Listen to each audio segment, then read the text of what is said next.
Hello everyone. In today's video we're going to be doing is, could extinct crocodilians survive on Skyland? So let's get started, shall we? Deinosuchus. Its environment. Deinosuchus prefer estuaries, environments, transitional zones between rivers and the ocean. So yeah, I can see Deinosuchus adapting to that environment on Skyland. And as for its prey and diet, Deinosuchus would prey on pterosaurs, fish, mostly turtles, even dinosaurs too, hadrosaurs, ceratopsids, small theropods, and even tyrannosaurids.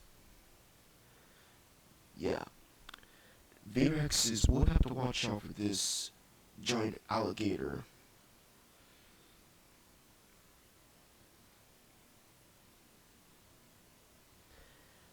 Oh, and I also forgot to mention Pteranodon as well. So, they would hunt them.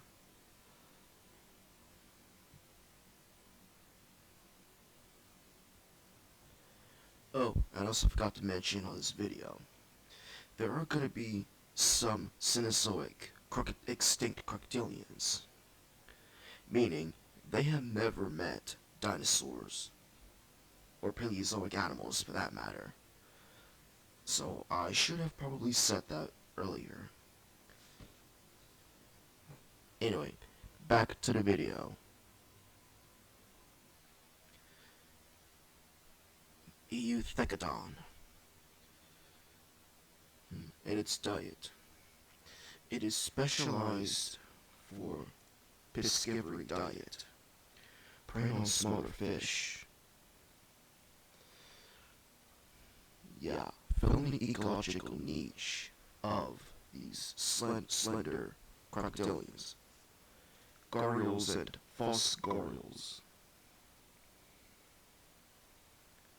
Over the other generalist, long snout, and gharials.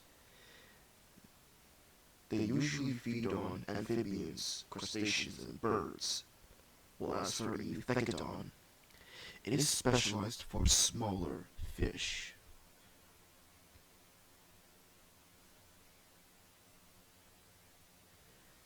And for its environment, they would adapt to rivers, tropical forests,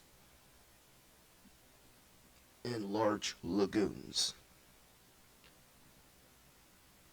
But they would struggle being specialized for fish. With this specialized lifestyle preventing it from venturing too far out into the salt water, and it will be restricted to the river banks further up river.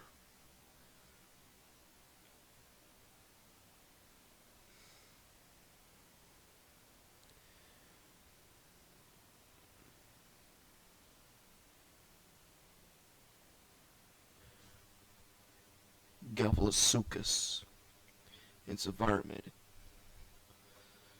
They would adapt to estuaries and coastal waters, living in shallow waters.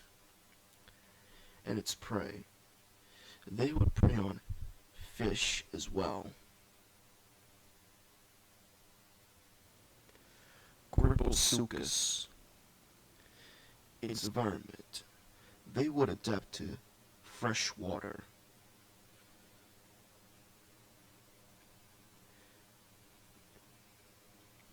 And its diet, like said before, preyed on fish. But the Griposuchus will have to compete with Euthecodon, because they both have the same ecological niche.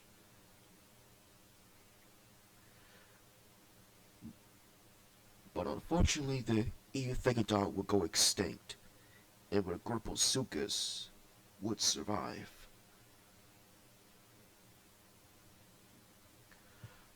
Lydiosuchus. Environment. They would adapt to rivers, and lakes, and streams. They would prey on medium sized animals.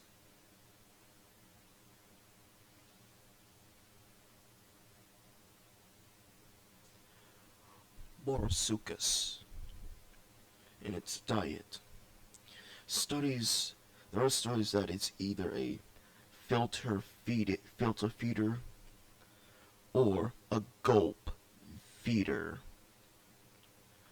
They would have fed on small invertebrates, mollusks, crustaceans, and small fish, specializing in trying to ingest as much prey as possible.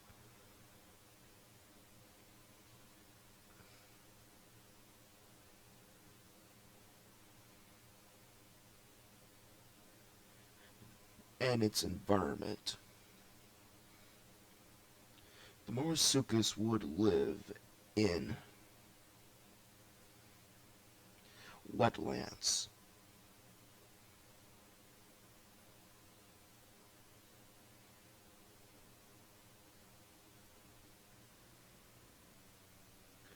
with its ecological niche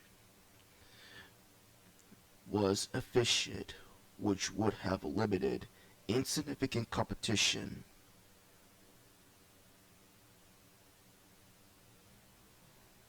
Piscogavialis. Environment.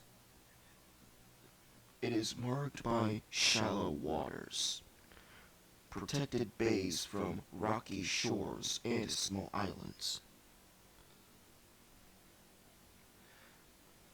meaning they would adapt to marine environments.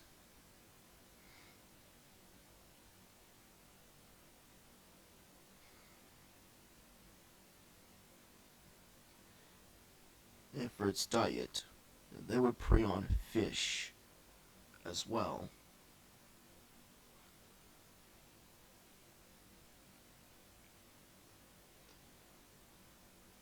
Preferring to stay to the coast.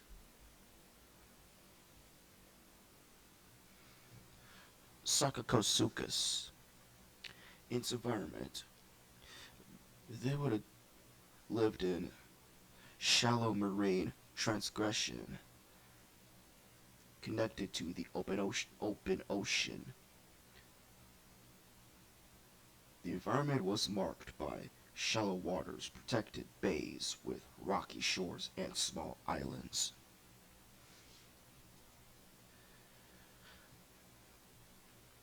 But the Sarcosuchus was more generalized, and it had a generalized diet, while Piscogabalus is a specialized, feeding primarily on fast fish.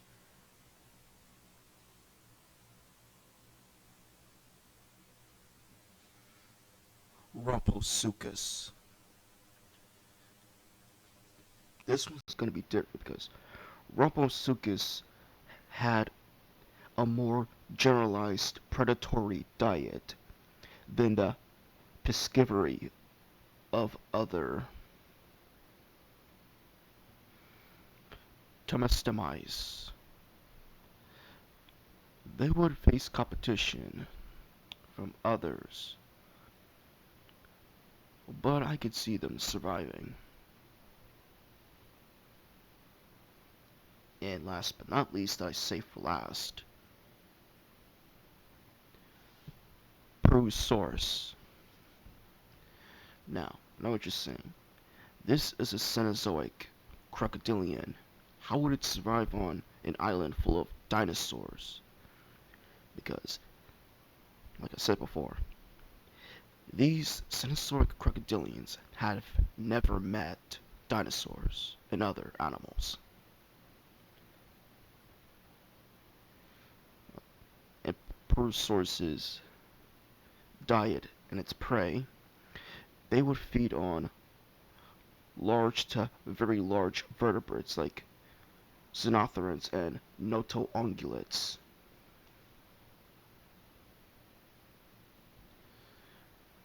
But since there are no xenothrans or notoungulates, these pterosaurs will have to adapt to hunting dinosaurs.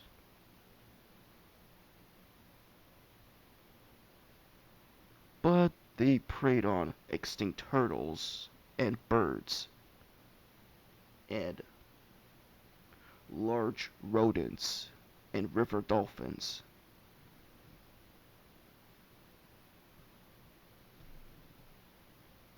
And its environment. Pterosaurs would live in rivers, floodplains, and lake environments. So, yeah, I could see them adapting to that environment.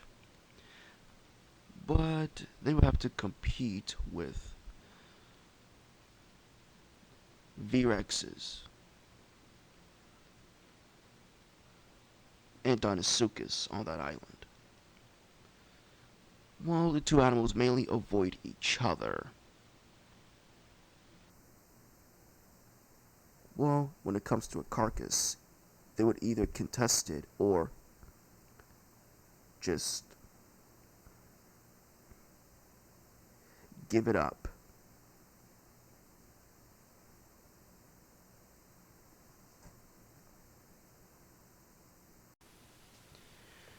And per sources, sense organs, the eyes, ears, and nostrils were at the very top of the head, indicating that it was an ambush predator like many modern caimans.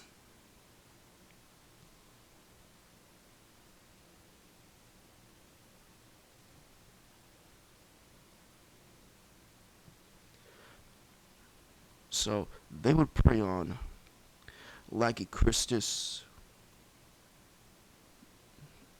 ceratopsians like Ferocatus, mainly the juvenile or weak individuals, and even Brontosaurus baxteri, but only the young juveniles and the sick or old.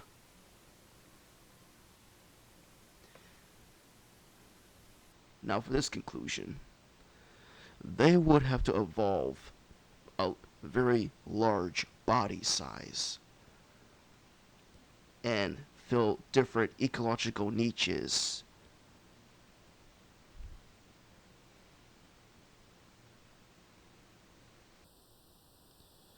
And that's it for the video of extinct crocodilians. I know what you're saying. What about the others? Those are going to be on a separate video for another day. So, like and subscribe, and I hope you enjoyed the video. See you later, guys.